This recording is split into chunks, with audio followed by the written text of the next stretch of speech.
Morning po. Good morning po. Para kayo nakakita ng artista, hindi po. Dati akong artista na kontrabida.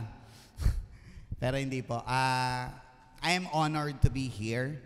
Nagpapasalamat po ako sa Panginoong Diyos na mabigyan ng pagkakataon na makapag-share sa inyo ng salita ng Diyos. Isang nakakatakot, exciting pero nakakatakot dahil magbibigay ka ng salita ng Diyos that would be heard ng mga tao na nakikinig sa iyo. But I asked God, sabi ko, Panginoong Diyos, hindi naman ako yon. No? Wala namang kahit sinong merong pwedeng magsabi na karapat dapat siyang tumayo at mag-speak about the Word of God. No? Pero ako po'y isang kabataan lang din noon na binago at niligtas ng Panginoong Diyos. Ano po? I was asked by my friend, si Pastor Eray po, na mag-share ng salita ng Panginoong Diyos with this great community ng MOIC. Thank you po for having me. Salamat po sa pagkakataon and chance. Medyo kinabahan ako nung kinausap ako ni Pastor Eray. Una, dahil knowing him, si Pastor Eray po ay friend ko na matagal na. We've been friends for a decade. Nagsimula kami sa mga small group. Hanggang ngayon, meron kaming time palagi na mag-sharing time. Kami mga magkakaibigang pastor. At hindi namin yon tinatanggal sa sarili namin because we know how important it is bilang isang mananampalataya, bilang isang pastor, na meron kang community kung saan maisishare mo yung mga bagay na hindi mo na isishare na pangkaraniwan. Si Pastor Eray po, kinakabahan ako hindi lang dahil sa siya ay kaibigan ko, pero siya po ay professor ko din. Pero hindi siya mukhang matanda, di ba? Mas mukhang matanda pa ako sa kanya. Teacher ko siya actually, na naging barkada ko at naging kaibigan ko. Pero this is not to brag about a person, hindi para ilagay ang isang tao sa pedestal, pero para maunawaan ng bawat sa atin, nandito tayong lahat. We gather here for this one purpose na mas makilala at mas maunawaan kung sino yung sinusundan natin. Kung sino yung pinananampalatayaan natin, kung sino yung pinaniniwalaan natin. With that, I would like to ask everyone to please stand as I read the verse. Ano po? Luke chapter 9.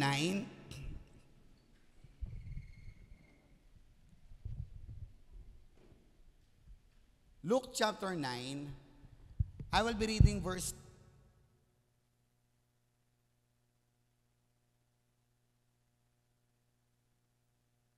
in verse 23 hanggang verse 24. Sabi po dito, sinabi niya sa lahat, kung gusto niyong sumunod sa akin, kalimutan niyo ang sarili ninyo. Kalimutan niyo yung sarili ninyo. Pasanin ang krus niyo araw-araw at sumunod kayo sa akin. Pero kung mawalan kayo ng buhay alang-alang sa akin, maliligtas niyo ito. Verse 24. Kung gusto niyong iligtas ang buhay niyo, mawawala ito. Pero kung mawalan kayo ng buhay, alang-alang sa akin, maliligtas niyo ito. Tayo po ay sumandaling manalangin at humingi ng guidance sa Panginoong Diyos. Lord, thank you po sa oras na ito na ibinigay mo sa amin, Lord. Salamat po sa pagkakataon na minsan pa mapakinggan ang inyong salita. Minsan pa, Panginoong Diyos, maranasan yung pagkilos nyo.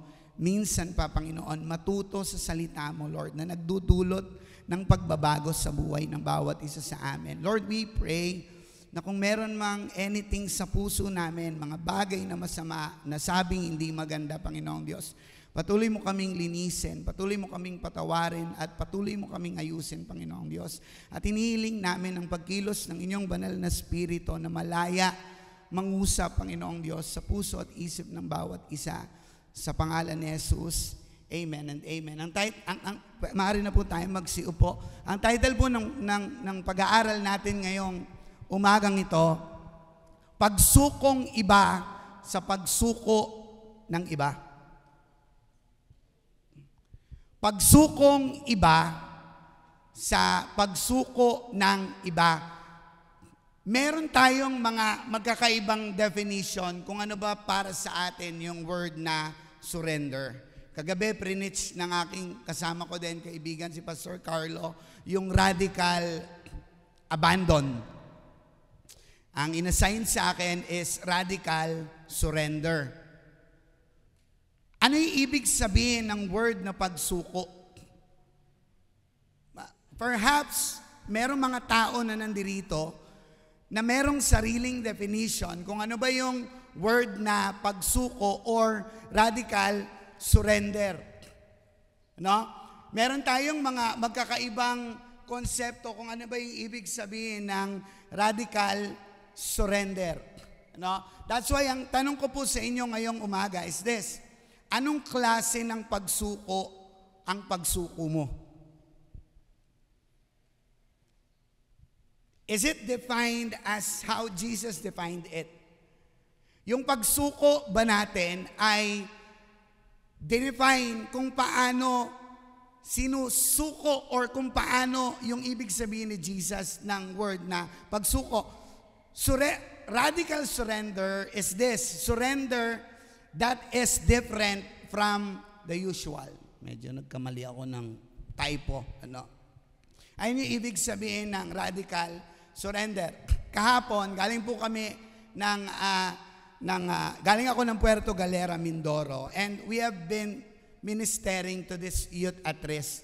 I've been working with a foundation, Onesimo Foundation, na nakikipag-partner po kami sa mga local church, sa community, especially mga urban poor youth, mga mahihirap na community kung saan nandun yung kahirapan, nandun yung makikita mo yung totoong kalagayan ng Pilipinas.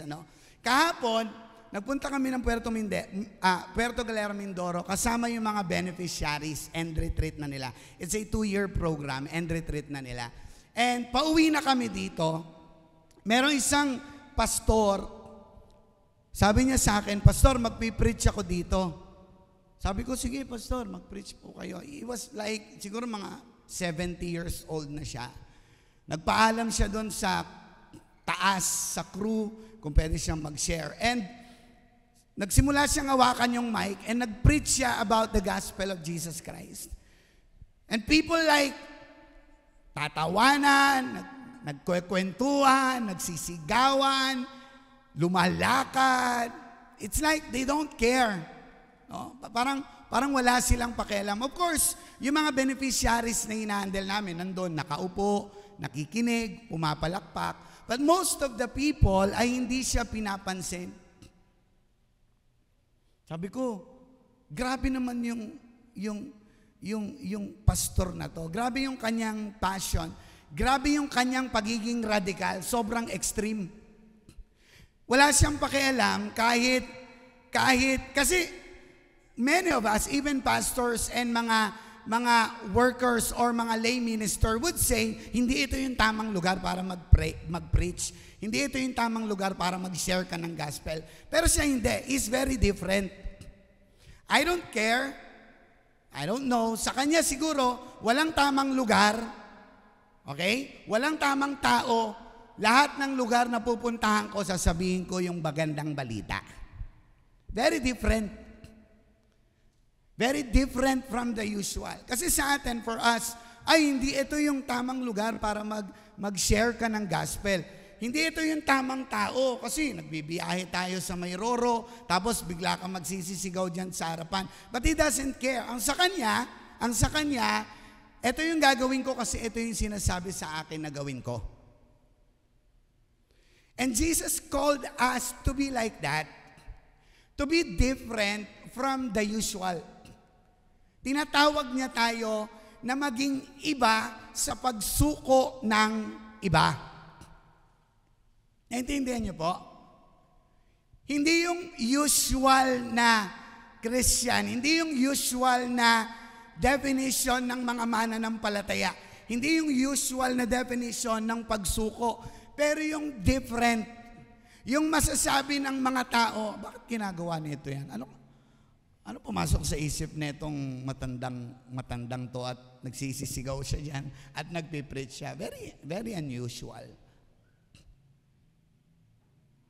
Pag makita ninyo yung context ng Luke chapter 9, makikita ninyo kung paano in-emphasize ni Jesus na yung mga taong gustong sumunod sa Kanya, possibly, sabi ng verse 23, ganito yung mangyari sa inyo. If you look at the whole chapter 9, verse 1 to 7, in-spread niya yung mga disciples. Pinapunta niya sa kung saan-saang lugar para ibahagi yung salita ng Diyos. And then, girinupo niya ulit, tapos nag-preach siya at nagpakain siya ng 5,000 people. And then suddenly, merong turn of conversation. Sabi ni Jesus, ganito yung mangyayari sa akin. Okay? Ganito yung mga mangyayari sa akin. Pahihirapan ako, dadalhin ako sa otoridad, papatayin ako, and then on the third day, babangon ulit ako. Parang binibigay niya sa atin, and all the Christians na nandirito ngayon, if you seek to follow Jesus, kung totoong hinahanap mo or totoong meron kang kagustuhan na sumunod sa Panginoong Diyos, sa Panginoong Jesucristo, possibly, ganun din yung mangyari sa inyo. Okay lang kaya yon? Okay lang kaya yon? Tingin nyo po. Possibly, mahirapan ka. Possibly, pagsabihan ka ng hindi magaganda. Possibly, insultuhin ka ng mga tao. Possibly, worse, patayin ka. But Jesus did not ask us na mamatay para sa Kanya. Ang gusto ng Panginoong Jesucristo, mabuhay tayo para sa Kanya. Meron 3 bagay na binigay si Jesus sa atin para sa mga taong nagsisik na sumunod sa Kanya. 3 bagay na palagay ko dapat nating isaisip. Kasi yun yung mag-e-expose kung yung pagsuko ba natin ay iba sa pagsuko ng iba. Yun yung magpapalabas kung totoo bang sumuko tayo sa Panginoon. Kasi we have this wrong notion. Feeling natin ang pagsuko sa Diyos, pagtataas ng kamay. Pag-iyak, paglapit sa harapan, pagluhod. No. Surrender has nothing to do about your gesture. Surrender has anything to do with what you do. With what you do kapag mag-isa ka na lang. Pag wala nang nakatingin sa'yo, pag wala ka nang kasama, pag hindi mo na nakikita yung mga kaibigan mo, surrender has anything to do with what you do kapag ikaw na lang at ang Panginoong Jesucristo na lang. Doon lumalabas yung totoong surrender. Doon lumalabas yung totoong radical surrender. And there are 3 things na ibinigay sa atin si Jesus, at kukuhain ko yan sa verse. Kapag hindi natin naunawaan ito, magkakaroon tayo ng maling konsepto at baka mamali natin yung word na baka feeling natin or tingin natin sumuko tayo sa Panginoon, but in reality, hindi. Surrender. Sa pagsuko, mga kapatid, meron kang kinakailangang isakripisyo. Ready na po ba kayo? Sa pagsuko sa Panginoong Diyos, sa pagsuko sa Panginoong Jesucristo, meron kang kinakailangang isakripisyo. Number 1, ang pagsuko ay paglimot sa sariling kagustuhan. Ang pagsuko ay paglimot sa sariling kagustuhan. Ang tanong, willing ka bang i-give up yung gusto mo para sa gusto ng Diyos? Willing ka bang i-give up yung gusto mo? This means, kalimutan mo na yung sarili mo. Parang ang hirap nun. Kasi we live in a culture wherein this world teaches us to express ourselves. Di ba? Di ba, yung mundong to, yung kultura, yung society na meron tayo, tinuturuan tayo kung paano natin i-express yung sarili natin. Ipakilala mo kung sino ka. Diba? Pakilala mo kung sino ka. I-express mo yung sarili mo. Magkaiba dun sa surrender na sinasabi ng Bible. Kasi dito, sa mundong ito, sinasabi sa iyo na sige, humayo ka, gawin mo at magpakasaya ka. Kung ano yung nararamdaman mo, gawin mo para maging maligaya ka, maging maginhawa ka. Months ago, meron kaming seminar about mental health awareness. And like I've said kanina, nagmi-ministry kami sa mga kabataang youth at risk, mga drug addict, mga in-abuse, mga in trouble sa batas, mga galing ng kulungan, at ilalagay mo sila sa isang church para i-educate, para pag-aralin, para bihisan, para i-rehabilitate. At marami sila, sa kanila, iba't iba yung pinanggalingan nilang environment. No? Dito sa mental health awareness, merong nag-share about, kasi mental health awareness nga, no? Sabi niya sa mga kabataang inaalagaan namin, sabi niya, kung gusto mong maging maginhawa, gawin mo at sundin mo kung ano yung nararamdaman mo. Kasi yung focus ng mental health awareness is para maging maginhawa. Sabi nung facilitator, kung gusto mo maging maginhawa, gawin mo at sundin mo kung ano yung nararamdaman mo. Parang parang familiar. Parang familiar yung word. Ang problema ko, merong mga kabataan kami na galing sila sa community, sasabihin ko na, galing siya sa LGBTQ community, and then sinusubukan niyang magbagong buhay. Dati, cross-dresser siya. Tapos, nakapasok siya sa simbahan, nakakilala siya sa Panginoong Diyos, nalaman niya kung ano yung tama. And I was wondering, sabi ko, ano maiisip nung kabataang iyon na tinutulungan namin dahil sa narinig niya na para sumaya ka at para maging maginawa ka, sundin mo yung nararamdaman mo? Parang hindi yata. So, nung hapon, after magsalita ng mga facilitator, I stand, nagsalita ako. Sabi ko sa kanila, napakadaya ng puso natin. Napakadaya. Sabi ng Bible, Jeremiah chapter 17 verse 9, the heart is deceitful above all things. Alam niyo yung word na deceitful? Ibig sabihin ng word na deceitful from Hebrew, it means twisted. Ibig sabihin, hindi mo alam kung dadaling ka niya sa tama, hindi mo alam, wala kang ka-idea kung dadaling ka niya sa mali. Kaya hindi mo pwedeng sundin yung gusto mo or yung nararamdaman mo. Kasi yung nararamdaman mo, twisted. Yung nasa puso mo, hindi mo alam kung dadaling ka niyan sa tama. So at the end of the seminar, nagkaroon kami ng evaluation. Sabi sa akin ng facilitator, sabi niya, Pastor, diniscredit mo lahat ng sinabi namin. Nagsalita kami maghapon. Nag-prepare kami. Professor ako sa ATS. Nagka-counsel ako ng mga pastor. Tapos diniscredit mo lahat ng sinabi ko. It was not my intention. Sabi ko, Ma'am, hindi yun yung intention ko. But we're talking about the life of these young people. You are telling them to follow what they feel. Hindi yun totoo.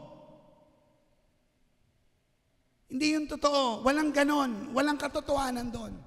And it is not my intention para saktan ka. Hindi ko gustong i-discredit lahat ng sinabi mo. Pastor, meron na mga pag-aaral. Pastor, meron mga tao na merong pag-aaral, na merong ganito. Yung nangyari sa bata mong nagbagong buhay, aksidente lang yon. Sabi ko, hindi yun aksidente. Na-encounter niya ang Diyos.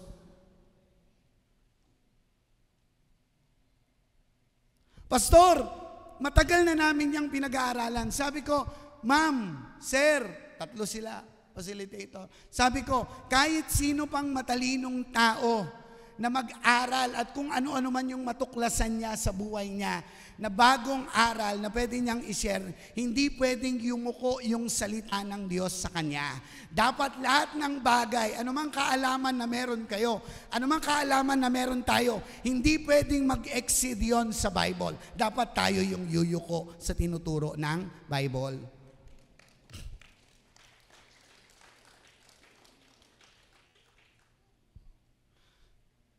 Sabi niya, Pastor, pasensya ka na, pero hindi ko tatanggapin yung sinasabi mo.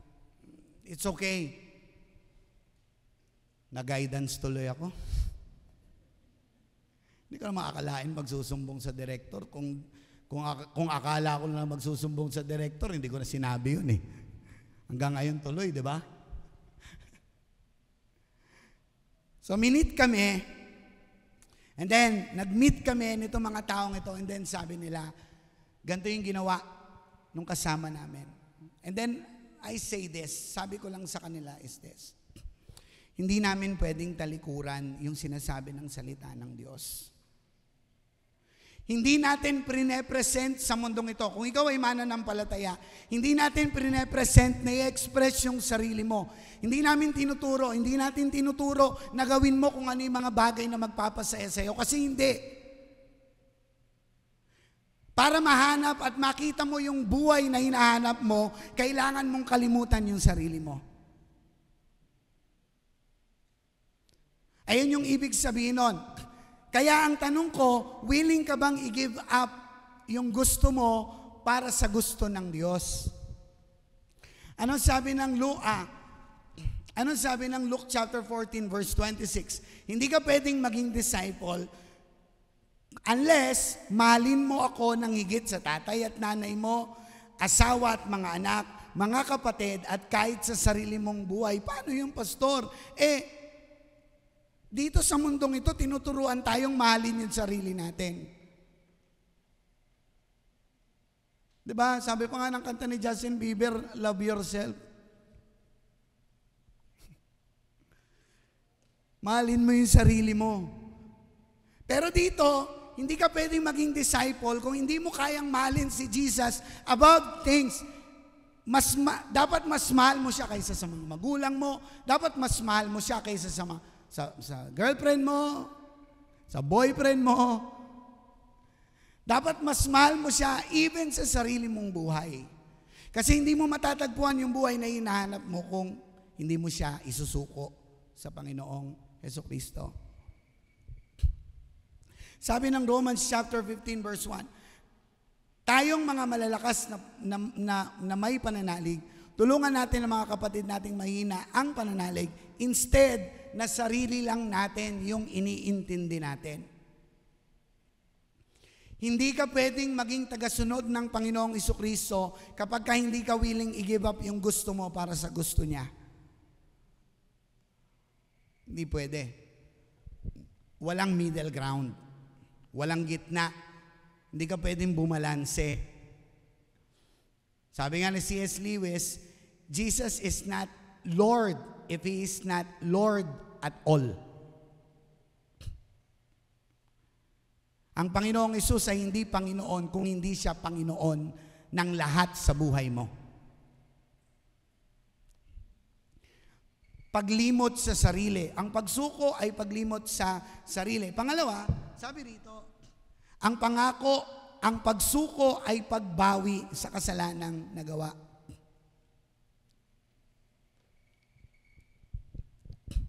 Sabi ng verse 23, kung gusto niyong sumunod sa akin, kalimutan niyo ang sarili niyo, pasanin ang krus niyo araw-araw at sumunod kayo sa akin. Pasanin ang krus niyo.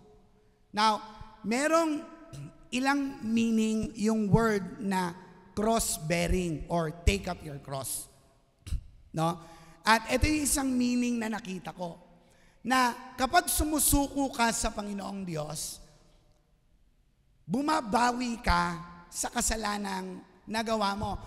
We are not talking about pagpapatawad sa kasalanan. Naliligtas at napapatawad lang tayo sa kasalanan sa pamagitan ng pagsisisi at pananampalataya sa Panginoong Hesus. Right? Tama po ba? Pero kung ikaw ay isang mananampalataya, there is this sense of pagbawi. Nakagawa ka ng mali, pero ngayon, Panginoong Diyos, babawi ako. To take away, to sail away, to expiate sin, to amend, to put right. Itatama mo yung mga nagawa mong mali. Alam niyo, maraming mga mananampalataya, kung meron mang sobrang abuse na word sa panahon natin, alam niyo kung ano yung word na yon? Christian ako. Christian ako, pero walang nakikitang pagbabago sa buhay. Ganun pa din kung magsalita, ganun pa rin kung makisama, no? Walang pinagkaiba sa mga taong pangkaraniwan na nakikita natin. Ang pagsuko ay pagbawi sa kasalanang nagawa. Gawing tama yung mga ginawa mo na pagkakamali araw-araw.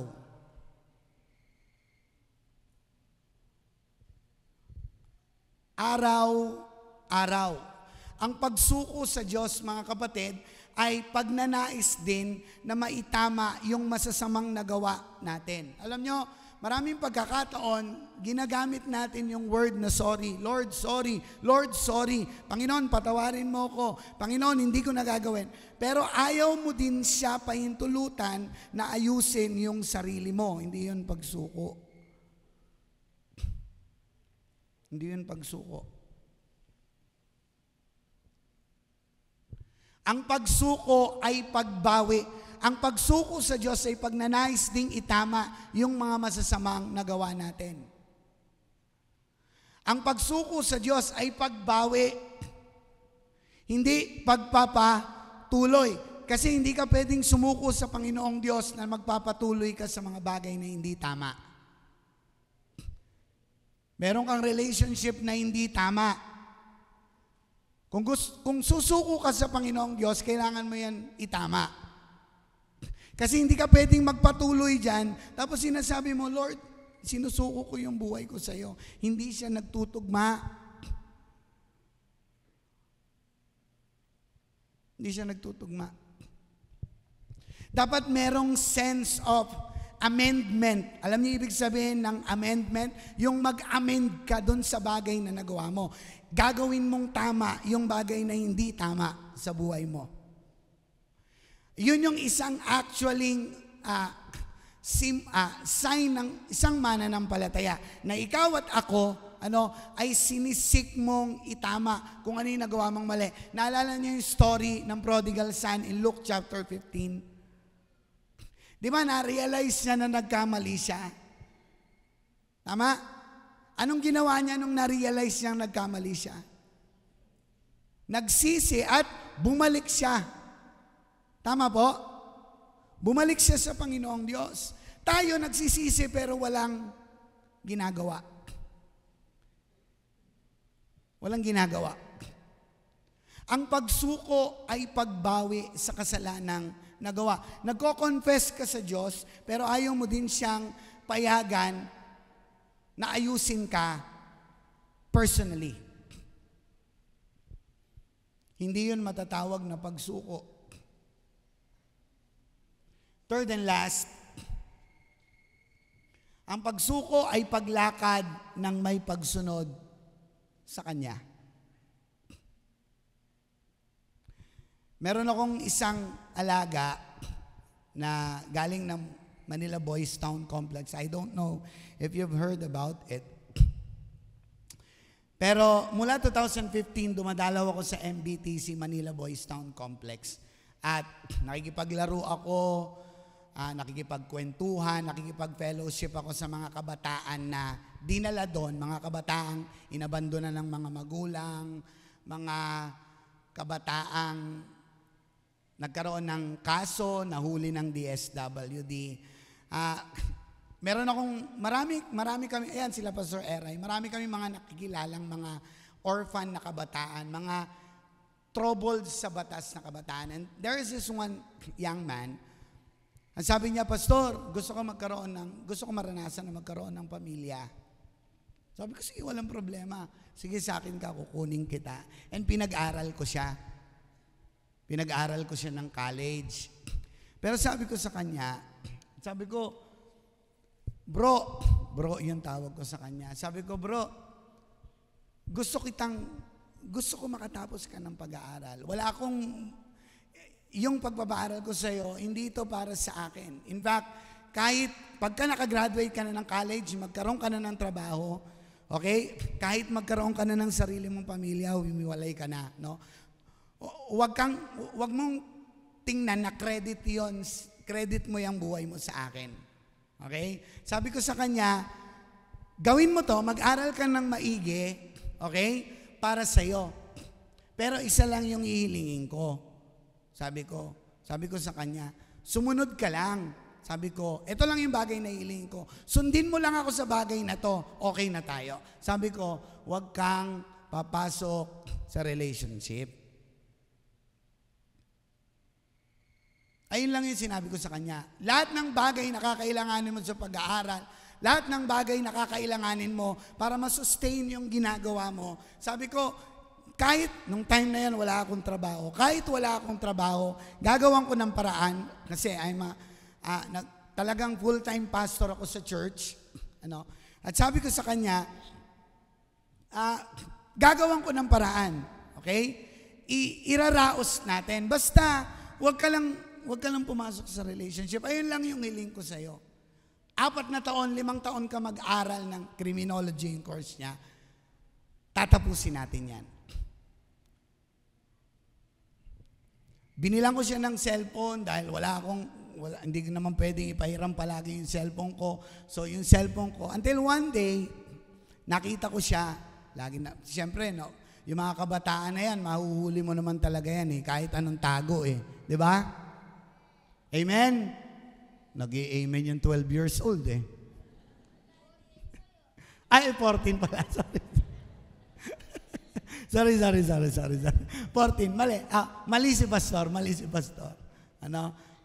Kahit sa mga, alam mo yon, kahit sa mga gesture ng kabataan, mahuli mo sila. Naalala ko, yung isang pamangkin ko, no, nakita siya ng kuya ko, nandun sa harap ng bahay namin sa may Mandaluyong. Umiiyak. Sabi niya, ano nangyari sa'yo? Sabi niya, nag-break kami ng jowa ko. Anong jowa? 11 years old ka pa lang. Magugas ka muna ng plato, magwalis ka na muna. Ang hirap mo nga utusan Pero sabi ko doon sa inaalagaan ko na yon, nung time na yon, 2nd year na siya.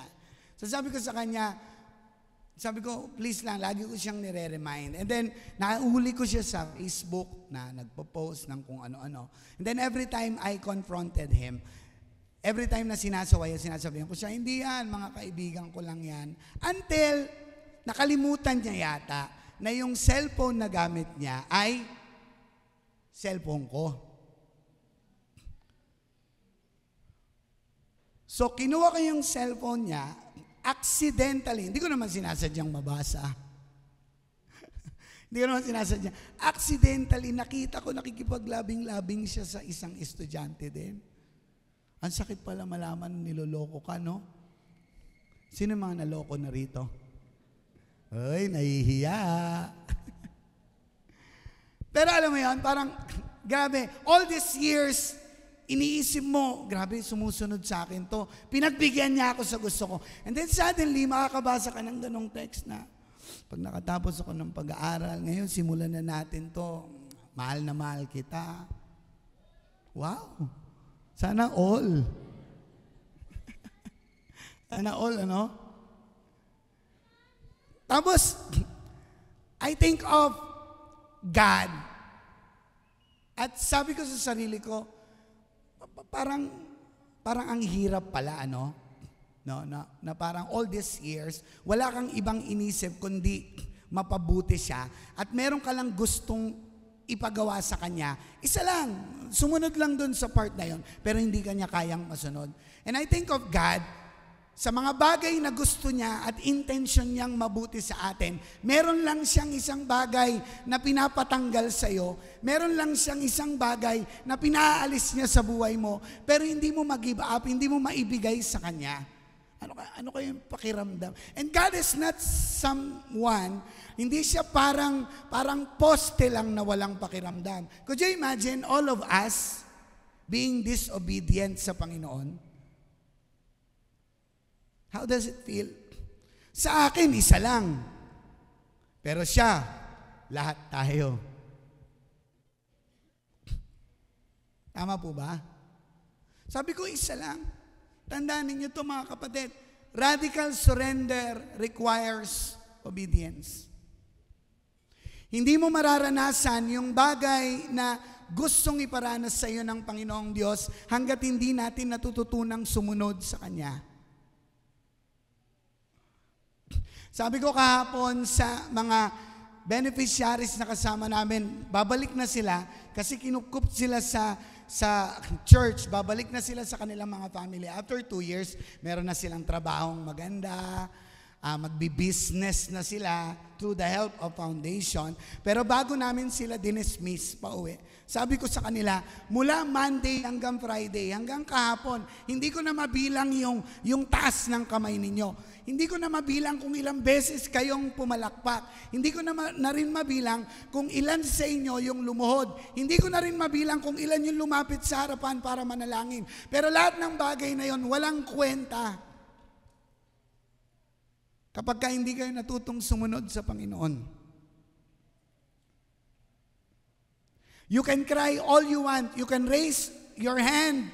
As long as you want to raise your hand, pwede kang lumuhod ng lumuhod, pwede kang lumapit. Pero pag hindi natin natutunang sumunod sa Panginoong Diyos, lahat ng bagay na yon walang kwenta. At sa pagsunod lang natin, totoong mararanasan yung pagsuko. But are you willing to radically surrender yourself sa Panginoong Jesucristo? Willing ka bang kalimutan yung sarili mo? Willing ka bang bumawi sa mga pagkakamaling nagawa mo? Willing ka ba na sumunod sa Kanya? Tayong lahat tayo manalangin. Lord,